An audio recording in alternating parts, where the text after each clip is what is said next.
Welcome to Home Dad Chat, brought to you by the National At-Home Dad Network. My name is Brock, My name is Danny. and we are here to talk about life as stay-at-home dads. So sit back, relax, and enjoy the show. No, I don't want much. I even love handmade crafts made of macaroni. Come on now, you should know me. Times I might eat too much. No worry about my weight, got the dad bod rocking on me. Sketches on my feet, cargo shorts look good on me. I'm a dad, that's what I do. Hey, everybody, welcome back to the show. Hope you've had a good week. Danny and I here have been sort of batting the ball back and forth, trying to figure out how we wanted to start out this episode. And what are you giving a squinty eye to me for, man? What's that all about? No, it's a very sports. It's a very sports reference there, and I was trying to think of some geeky reference to throw at it. I don't know, like flaming arrows. We're back really and forth? dealing with prismatic wall with the decision maybe we had to do here. There's so many things that could happen on tonight's call. And all the D&D geeks would go, prismatic wall, I hate that spell. Yeah, we were all just rolling dice to see like who was going to go first. And what we were going to talk about. That's a good try, man. Yeah, No, we're rolling for initiative and you failed. This is why I don't play D&D. So this isn't why you don't play. You think we're a bunch of nerds and you can barely handle us being around. I really enjoy my nerds in school. No, I did not. I was just as much a nerd. I know you didn't. I just never made it down into the basement. That's all. I just never made it down into the basement to play D&D games. No, we're not Magic the Gathering players. Oh, I didn't know. Definitely 2 steps above them. Yeah. Wait, but hold on a second though. Wait, but aren't you guys gonna go play D&D in a basement in Milwaukee? Only because that's where Gary Gygax, the creator of Dungeons and Dragons originally, that's where his spirit resides. Right, but we're gonna hang out around him. I would imagine though, if you went around anywhere and said, where do you expect to find D&D players playing their game? 90% of the people would say in a basement. But if you ask D&D players, I'm not talking about D&D players. I know that's what I'm saying. Well, where do you expect to find a football player on Friday night? On the football field, bar, drunken. I don't know. But where would a football player say they'll be, or Friday morning, or Saturday morning? True. There's some stereotypes. I don't know. I know. All right, fine. We'll step away from the stereotypes. The number of times I have played in a basement, can't even count them on one finger. I don't think I've ever played in a basement actually. Oh, okay. Because we haven't played down here. This is the first basement I've lived in, so it's definitely not here. So it's always been at the living room or the kitchen table, but it's always been adults. Yeah, Stranger Things, your little kids back in the 80s. Yeah.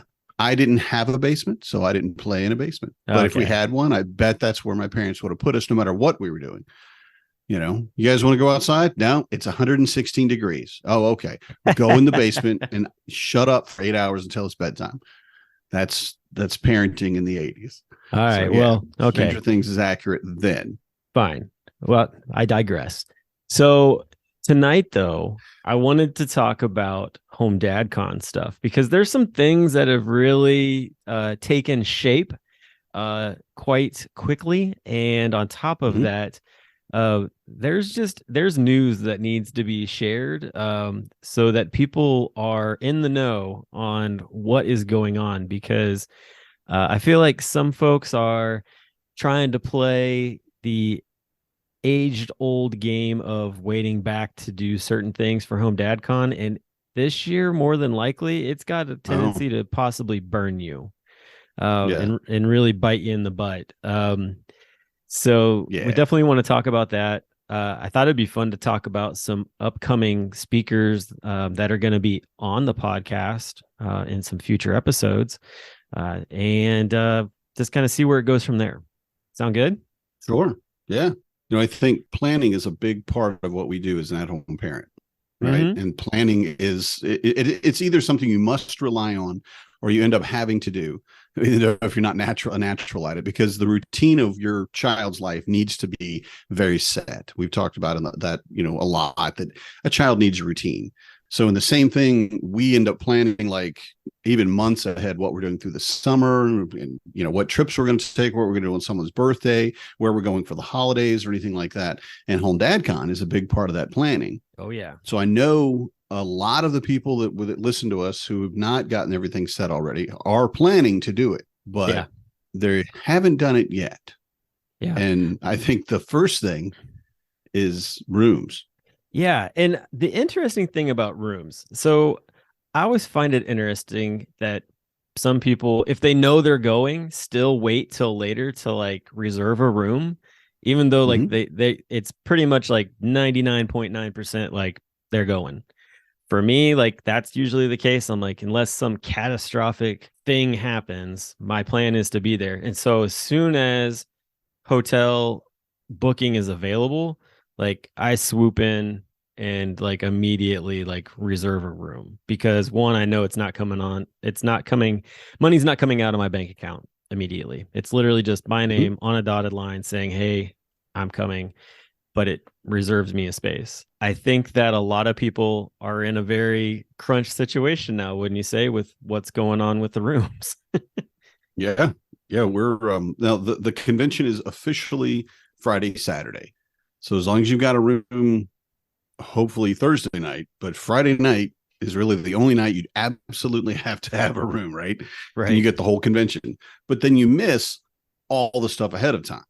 Now, I know like my first convention, I didn't go early, and I got there on Thursday, I think, and I heard people had been there since Monday. And my thought was, what have you been doing for 4 days? And this was a ways back when there wasn't as many obvious extracurricular activities. They weren't as thought out. You know? They weren't as thought out. No. Yeah, it wasn't as planned or as organized or as known. Like there was like even the beer share was kind of something that you had to know somebody to find out about the beer share. You know, somebody had to tell. Now everybody was willing to tell you, but there wasn't an official announcement. Yeah, we didn't have a podcast. I don't know what we were thinking, not having a podcast, but okay. You know, we didn't have all these avenues that we have now, and so yeah, there was a lot of stuff going on, and I get it now. Absolutely, I would be there on Sunday before if I could. I mean, take a day, even if nobody else is there, just to nap. just nap and watch war movies, I guess. I don't know. I just, whatever dad thing I can do that means that I don't have to take care of anybody else for that day. Right. But I mean, we have activity. We have extracurricular activities starting on Tuesday, which blows my mind. Yeah. And the ones on Tuesday, I mean, it's like, I think what guys are coming in to go to dinner basically is one of the things that I had seen on there.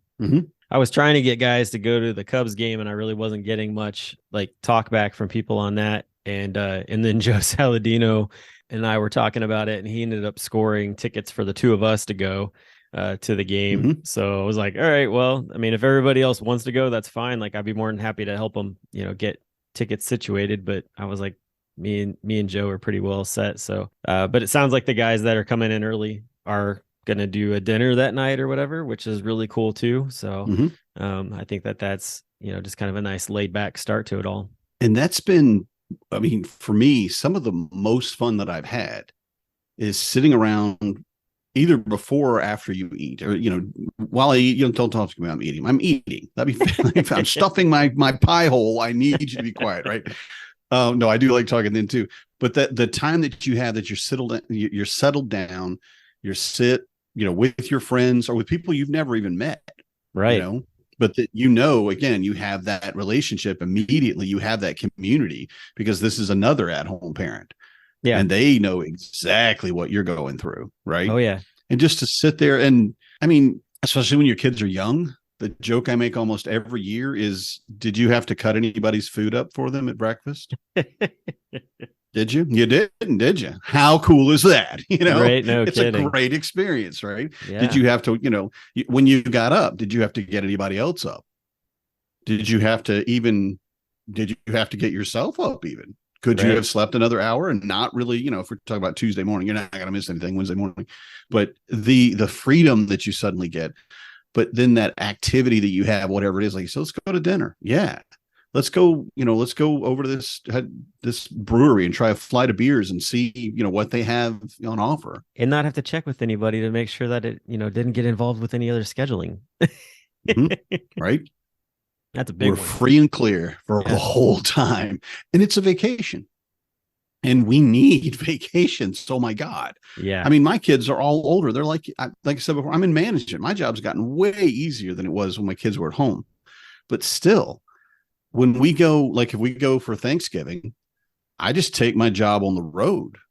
You know, if we go for holidays, if we go summer vacation, we have a trip planned to go up to the lake. Cool. This just means I'm going to work twice as hard, and it's not going to be relaxing at all. You know, and you go on vacation a lot of times, you know, we'll watch the kids for you. Will you? How long are you going to watch the kid? How long has it been since you had a 5-year-old? Yeah, right. You've never had a 5-year-old. Okay. Well, I'm not going to leave yet. I'm going to give you 30 minutes and let's see how you end up. Yeah. And, you know, you just watch your kid chew this person up and spit them out and like, bring me another babysitter. This one's all used up, you know? So like the kids from Mary Poppins. Yes. Yes. Yes. Just rolling through the nannies. Right. Yep. How many is this now? Oh, that's 17. Yeah. Well, Sound of Music. Yeah, that was the other one. That was the other one. Yeah. Well, you know, the idea of getting, like you said, sit down and talk with some of the guys that maybe you don't know, but you've talked to online is one of the cooler things, honestly, about going out to dinner with a bunch of the guys. I remember last year, me and Grady Black met up with Daniel Wilkinson and another guy. I can't think of his name, but we knew a little bit of who Daniel was, but it wasn't until we sat down with him and started talking to him that we find out that not only is he a stay-at-home dad, he's a rancher. And he is a pilot, and he flew his plane into Phoenix. And we were like, what in the world? And just the conversations that we had. And of course, Grady and him were just having a ball talking about air traffic control because that's great, you know, because that's Grady's background. So, and for me, it was just entertaining to just sit there and listen to the two of them honestly talk about it. But yeah, it was cool because like we all connected really quickly and none of us knew each other at all. And by the time we, you know, walked away, like we were pretty good friends, honestly, to the point where we love getting on the dad lounge and getting to talk and catch up on where, you know, where life is. So I definitely agree. Like that whole getting to go out for dinner with the guys is definitely top of the list. Yeah. I think it's top of mind too. I've actually been talking to a couple of people. And I'm just like, you know, I want to find one meal during the week that it's just like the 3 or 4 of us, you know, that we know this is what we're going to be doing. We're all going to plan to do this. We're all going to go and sit down because we haven't talked at all. Yeah. And some of us haven't even met in person. Right. And I want to make sure I meet him in person, of course, and hug him and all that. But figure out who they are. Because like you see my, you know, talking head right here. You don't realize how fat I am. Right. When you see me in person, you're like, whoa, yeah, well, hey, he is a big fella. Okay. You know, and it's just one of those things that and when you meet someone in person, it really solidifies who they are. And you already generally like them, you know. I mean, if you're on a call with them for like the dad lounge, you guys are all kind of going to like each other. And then meeting up in person just extends that, you know, and we have that with the dad lounge. We have that with book club. We have that with the weekly support group as well. Yeah. And it's these little groups that we've developed virtually during the interim that really that's an instant friend group, you know? Yeah. But I guarantee if you are in none of those groups, and I know that I've done this to people, you walk around in a dad shirt of some kind, a dad will find you and say, hey, are you here for the convention? Yeah, so am I. Let's go talk, you know, and suddenly we're best friends. So we just become best friends. Yep. We just became best friends, right? Oh, yeah. So well, that's like, do you remember Cincinnati, the guy who walked through the lobby and he was just carrying all this stuff? He wasn't even a part of it. Like he was actually with his family. And we were like, are you a stay-at-home dad? I think was what we said to him. And he was like, as a matter of fact, I am. And we were just immediately telling him about it. And he ended up coming up for the beer share that night. So nice. That was so that's the kind of camaraderie that takes place. But going back to what we were talking about though, room wise, Wednesday night is gone. Like that Gone. day is toast. There are no rooms available for Wednesday night right now. There are a slim amount of ones available for Thursday, I believe. And then there are Friday and Saturday, but even those are starting to tick down. And the reason is, here's the thing, like, one, we've been allotted a certain amount. The hotel itself is completely booked because the Packers are playing Sunday night for that I don't know if it's Sunday Night Football. It might be, actually, with it being September. Dun, dun, dun, dun, dun. But the Packers are in town playing, so that right there is going to draw a bunch of people into Milwaukee, because then it's short drive up to Lambeau Field for the game. But the other thing is that don't let that scare you from registering if you haven't registered and gotten a room. What it just means is that we need to get you in contact with all the other people who are either have just a room with nobody in it, because one of the biggest things is that we try to do is get people to roommate up. And then that way, you are in the hotel. Up. Yeah, roommate up like that. I like that. Yeah. It works. So anyway, yeah, we try to get everybody, with a roommate if possible. That way everybody's in the hotel together. And I have a feeling this year, possibly, anybody who's coming in late straggler are going to be scrambling probably to find something outside of the hotel that's close by, just because that's the situation. Yeah, it's the whole barrel is empty across the entire, because of the football games coming in.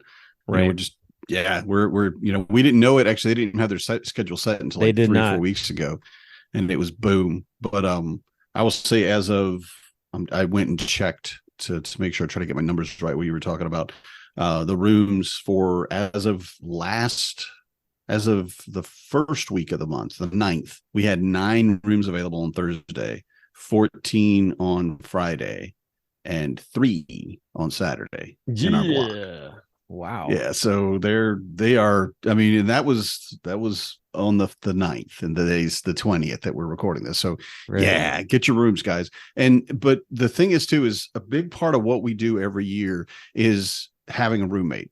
Yep. Again, we talk about the convention, we talk about the community, we talk about bringing everybody together. And a big part of that, like for this year, I decided to go and get a first timer and invite him to room with me. Nice. Because I know him, or I've met him, we've talked and what have you, but he's never been to the convention, and kind of a newer member to the organization as well. And I thought, I've got people that I've roomed with in the past pretty regularly, and I kind of get in it's going to be these people. This is the person that I'm going to room with, or these are maybe the couple people I'm going to room with. And it's known that I'm going to share my room. That's just how it is. I mean, I would actually someday like to have like one king room all to myself. But that's never going to happen. It's just, I need to split the cost as well as the time. Right. So I got like one person. I said, hey, would you, maybe we could room together. And they were like, I hadn't even thought about that. And thinking about that conversation now, I think that's where a lot of people are. They just kind of assume, we're going to have rooms. No, but if you need a roommate, once you get your ticket, you get into the super secret HomeDadCon Discord server. You're invited in. So bad. It is. Well, it's members only. It's members only. It's members. Are you a member? Without a jacket. But it's ticket holders only. I'm sorry. Yeah, without that jacket, that goofy jacket. But for ticket holders, you get into that you get an immediate invite to all those channels. And we specifically have set up looking for a roommate. And you just need to go in there and say, hey, I'm looking for a roommate for this day. Yeah, and definitely. If you don't get an answer, say it again in a couple of days, because there are people looking, and the situation changes at all the time. I mean, we've had people in the past who've had to cancel their trip, and there we have one whole room with nobody in it. We've had people that are like, oh, my roommate can't make it, so I have an opening. And then there's also just, I got some floor space, or we're in queen size beds. Do you want to, we share the bed, and I'm good with that. So it's just that ability to find somebody, and we've made it as easy as we can. But dads, just want to tell you straight out, you're gonna miss it if you don't get on this, because we are running out of rooms. And that's not We're not trying to panic anybody or like, hey, buy those rooms, you need to get them. But there's not going to be any rooms in the city very quickly. Yeah. We're trying to help you. We're not trying to push our hotel on you. The games with the football games coming in, we're done. I mean, there's no way we can get more rooms, and there won't be other rooms available. So, I mean, they're booking up Airbnbs and everything. So, yeah, jump on it and get on the Discord. Yeah, and hopefully that's enough lighting under the pants to get people jumping into figuring out how to get connected with that. Moving, but not panic. That's what that's where we're shooting. That nice little, hey, you're moving forward, but don't panic. We can handle this, Yeah, we'll make it work. And two, like if you're in a situation where you just got questions or whatever, you can always reach out to the board or whatever, or any of the guys. Keith and Greg are on the committee. You can always reach out to those guys. Loves to answer emails. Should we give them your email address? No, no. You can email convention at homedad.org. That's where you can email convention or secretary at home. Yeah, Matt's gonna love you. He's really good at his job. He can handle it. He's a pro. He can handle it. But yeah, convention or the Discord is the best place to get more of an Discord immediate reaction. But yeah, any of the board members, that's what we're here for. And I'll admit that. I don't remember my address though. I'm sure it's somewhere on the website. You guys can yeah. So there's the room spiel for things. Now we have over the next few weeks, like we've got a couple of weeks before we start getting them in, but we're going to start having speakers come on and talk. I'm very excited for a lot of there's speakers on here that I've known take it back. There are people that I known who are going to be speakers this year that have never spoke before at the convention, and I am super pumped for them. And then there are those who are returning and are coming in to do a talk different from the one that they did previously. So that's going to be exciting too. Mm-hmm. And it just, I think, speaks to the depth of people that we get coming into the convention on a regular basis. So with that being said, the first speaker right now that we have set up for in July is Jeffrey Bernstein is coming back to speak this year. It's not going to be a fingernails that like he did last year. So I'm sure some people are like, oh man. But he's coming back to just talk I feel like on a very deep topic that I believe a lot of people are maybe one, wrestling with, two, just want more information about. And it's just the idea, he's presenting on exploring gender inclusivity. So to me, I'm very interested in hearing what he has to say. I know that actually is a huge passion conversation that he has with major corporations, like he gets invited to talk to. So I'm excited that he's coming back to be able to present on that. What were your when you saw it come through, what kind of stirred in you? For his or for all of them? For his. Okay, good. For me, because the subtitle of his presentation is how we as parents can make an impact on our collective futures. Gender inclusivity is incredibly important to me, has been probably most important since my son came out to me as transgender. And I started to understand what, how important pronouns are. As an example, we put it, like when I introduce myself a lot of times now, it's like, hi, I'm Danny Mercer. My pronouns are he and him. And it's just part of the introduction now. Most people would probably look at me. I present obviously as he, him. That's, it's pretty evident in everything that I do. But the reality of it is that shouldn't be the answer. That shouldn't be, well, you present as male, I'm assuming you're he, him, whatever. That's not it. It's actually what you decide you want to be called. There's nothing wrong with, whatever, you can be they, them, you could do he, she, if you want, you can do anything that you want, non-binary, it's all acceptable, but it's all really new to a lot of people. Yeah. And it's really not difficult. It just comes down to people really kind of a little bit of xenophobia. Wait, what is that? I don't have to deal with that. I don't want to deal with that. I don't want to change how no, you're this and this. But the other part of it for me is when I say hi, my name is Danny. My pronouns are he and him. I'm opening the conversation for other people and pointing to people who aren't as obviously presenting or who aren't sure. And you're not quite, they don't know right where they stand yet on what their pronouns are, what their gender is, if they're gender fluid, if they're non-binary, and wherever they're at, So that's a big part of what, again, my life, my child, it's become very prevalent. I've met a lot more people who fall into the LGBTQIA plus umbrella again. And I think it's amazing for Jeffrey to step up and to stand up in front of a group of people, 100, 150 dads, we don't know, and to talk about how very important it is for our collective families.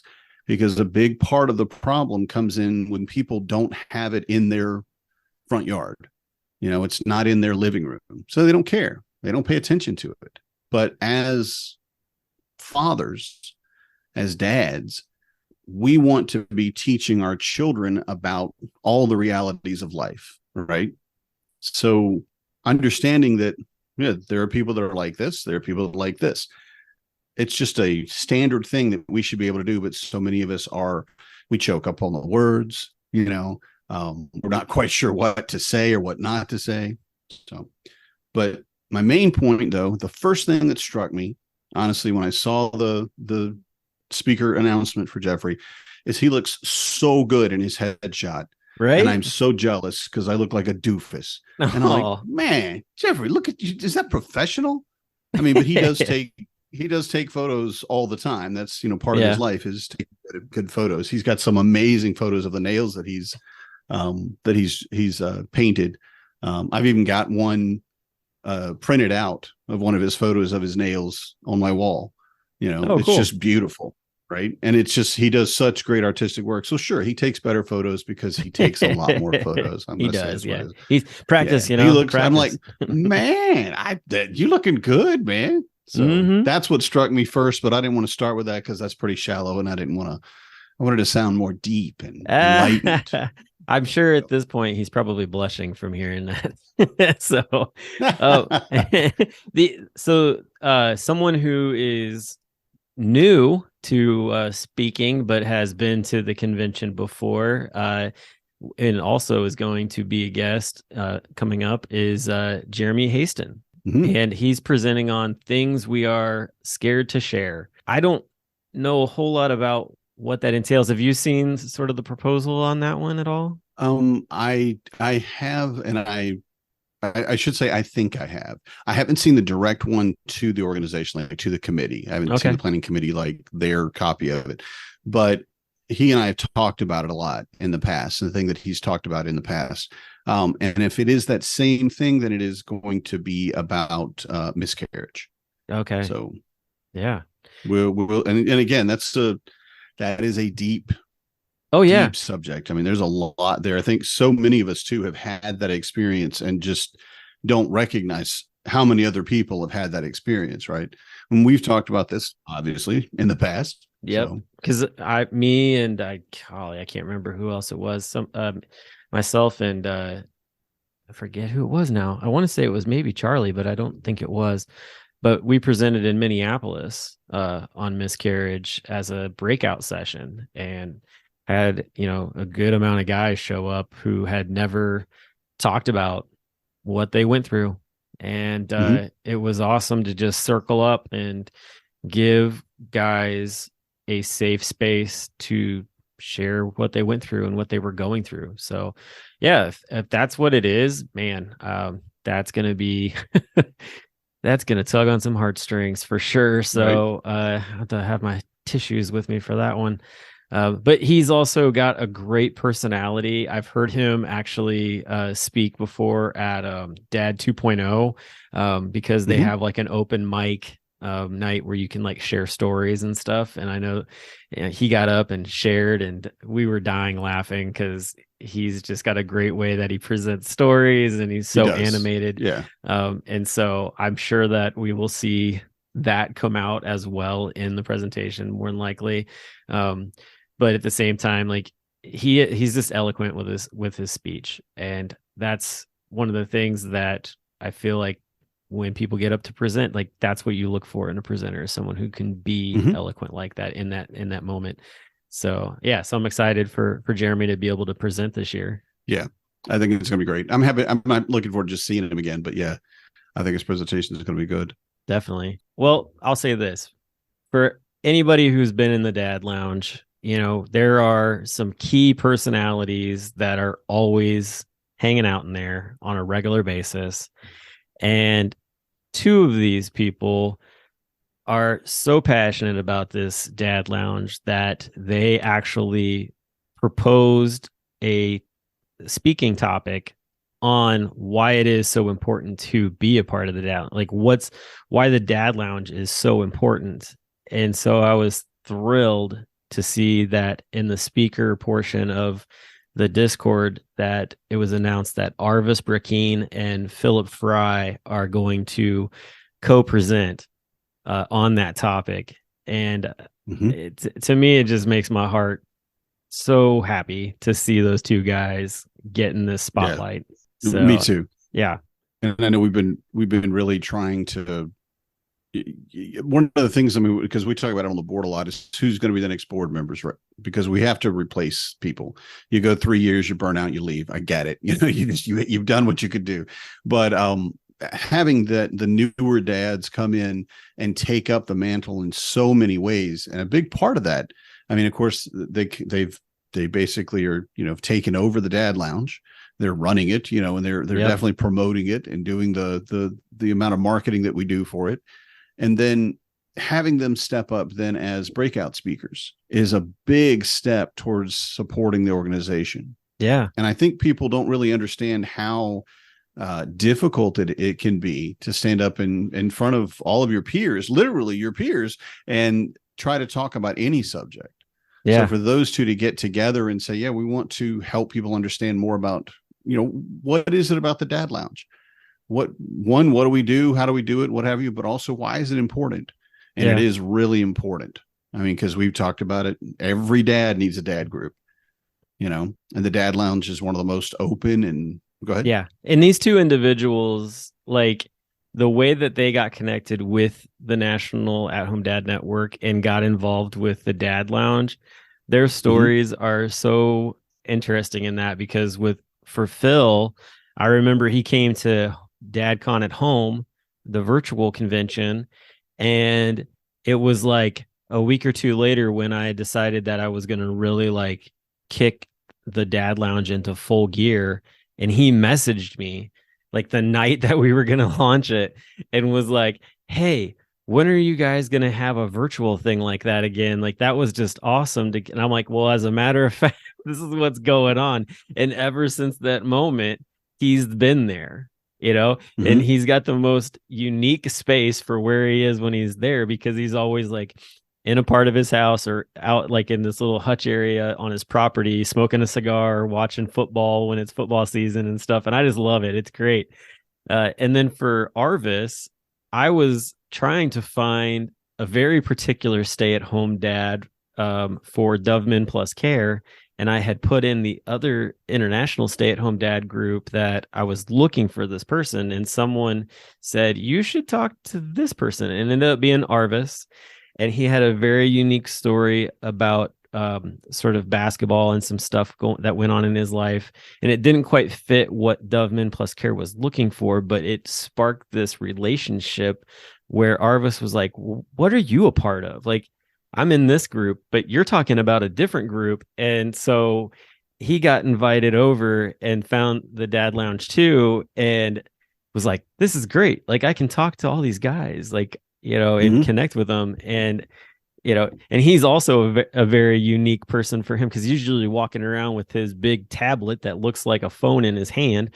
And, he's ducking underneath doorways and sitting in the bathroom talking to us, just because that's where the tallest ceilings are for him. And he just shares so openly about what's going on in his life. And so, I'm excited for these two guys to really just like share, their passions for why they want to try to see more people come into the lounge on a regular basis. So that's going to be good. Yeah, it's definitely going to be good.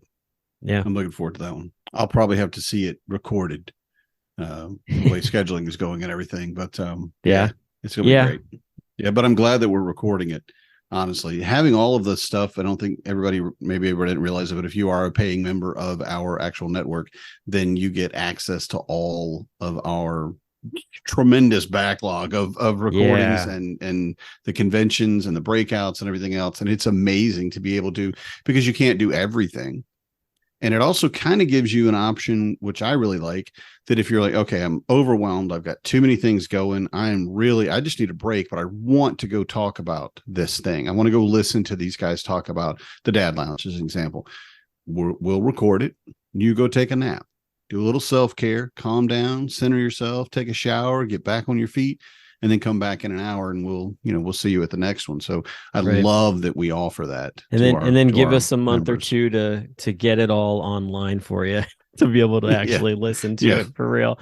Because that does take a lot of time to do that. But I love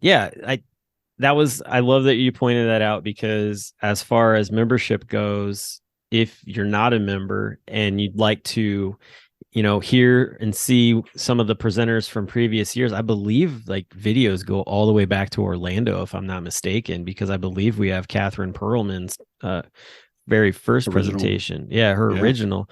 And so it's, $35 and you get all that ability. Like, that's a ton of resources. So if you're teetering on like, is it really worth it or not? I'm telling you, it's totally worth it just for that, because I mean, the amount of tools and resources from the different speakers are amazing. And if you go all the way back to Orlando and you actually listen to Catherine Perlman's, be ready.